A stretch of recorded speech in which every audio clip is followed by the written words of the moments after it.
क्या बोला है कि एक व्यापारी 20% लाभ पर सामान बेचता है। क्या करता है? 20% लाभ पर सामान बेचता है यदि सीपी में 25% की वृद्धि हो जाए। मतलब पहले जितना में खरीदा था ना, उसमें कितना प्रतिशत की वृद्धि हो जाए? 25% की वृद्धि हो जाए तो समान लाभ पर पहले जितना लाभ होता था 20%, अभी भी अगर 20% लाभ करना है तो नया क्या रहेगा, उसका नया जो बेचने का जो एसपी रहेगा वो कितना रहेगा। समझ में आया क्वेश्चन?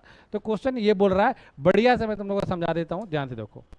क्वेश्चन बोला था कि एक कोई व्यापारी है, वो सामान खरीदता है और 20% प्रॉफिट में बेचता है। तो मान लो कि उसका सीपी कितना रह गया? 100 रह गया। ठीक है, 100% नहीं 100। तो वो बेचेगा कितना में? 120 में। पहले कमा रहा है कितना? 120, यानी प्रॉफिट इसका बोला है 20%, इसलिए कि इसका 20% कितना? 120 में बेचेगा। लेकिन बोला है कि इसका कॉस्ट प्राइस अब क्या करना है आपको? 25% बढ़ा देना है। तो अब इसका कॉस्ट प्राइस अगर 25% बढ़ाइएगा तो कितना होगा? 125। अब खरीदेगा कितना में?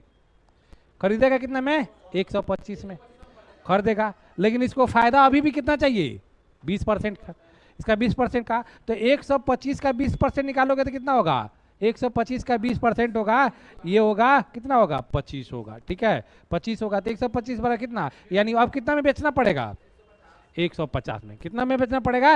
150 में। तो बोला है कि एसपी में कितना प्रतिशत की वृद्धि हुई। तो एसपी पहले 120 में बेचता था, अब 130 में बेच रहा है, यानी कितना का बढ़ोतरी हुआ? 30 का।